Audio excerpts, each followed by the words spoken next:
her to play chicken with the oncoming car. And not just any car, but a black and white with a row of flashing lights on top. Fortunately, it veered off to the shoulder of the road before they had a head-on collision. Unfortunately, there wasn't much shoulder to the road.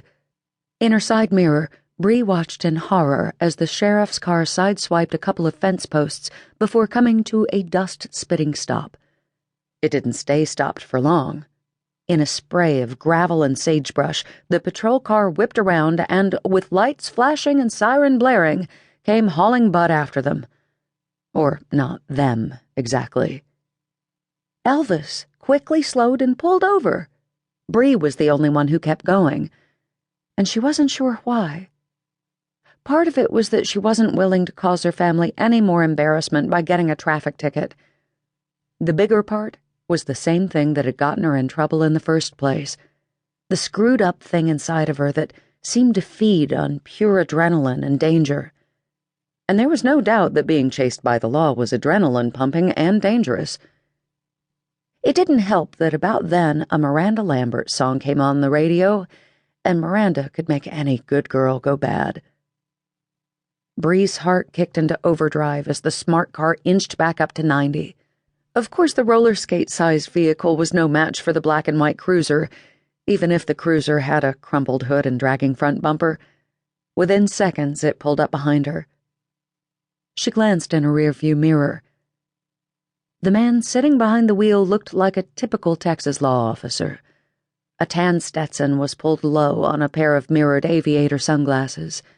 The scowl on his face reminded Bree of her brother's whenever she brought home a new boyfriend. Maybe that was why she kept going.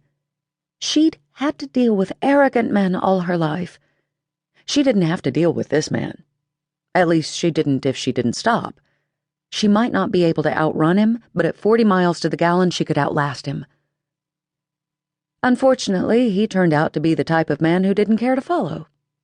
Whipping into the other lane, he pulled up next to her and motioned for her to pull over with one rather annoying jab of his finger. Most people driving a go-kart of a car that was already vibrating from the excessive speed would have accepted defeat and pulled over. But most people didn't have controlling, dominating brothers like Bree's. So instead of following his hand signal, she chose to ignore him. Up ahead, a line of traffic had slowed for the flashing lights and siren, leaving the law officer no choice but to speed up and pull in front of her. It turned out to be a smart move. With the slow traffic on one side and a barbed wire fence on the other, he boxed Bree in, slowing down and forcing her to do the same. When they were finally stopped, he flung open the door and got out. She expected to see a big-bellied country boy. Instead, a lean cowboy unfolded before her eyes. A lean cowboy with broad shoulders and a wide chest that tapered down to a waist with not 1 ounce of fat on it. He wore a taupe sheriff's shirt that desperately needed a hot iron, and faded jeans that had been washed so many times they hugged his lean, muscular legs like preschoolers to their mamas. A black belt hung on slim hips. While most law enforcement officers had a wide array of gadgets attached to their belts, this man appeared to have only 2, a radio and a gun. He unhooked the safety on the holster of the gun as he strode toward her, like a predator zeroing in on his kill. Some women might feel intimidated by such raw masculinity. To Bree, he was just another arrogant man she had to deal with, something she had become somewhat of an expert at. Latching onto the first idea that popped into her head, she threw open the door and jumped out. "Oh, thank God you showed up!" She hurried toward him, prepared to do some major lying, when she tripped over a crack in the asphalt and ended up plastered against the man's chest. She now understood how a bug felt when it hit a windshield. The man was an unmoving oak tree of hard muscles. Instead of catching her, he just stood there in the middle of the highway with his boots spread wide and his hands at his side.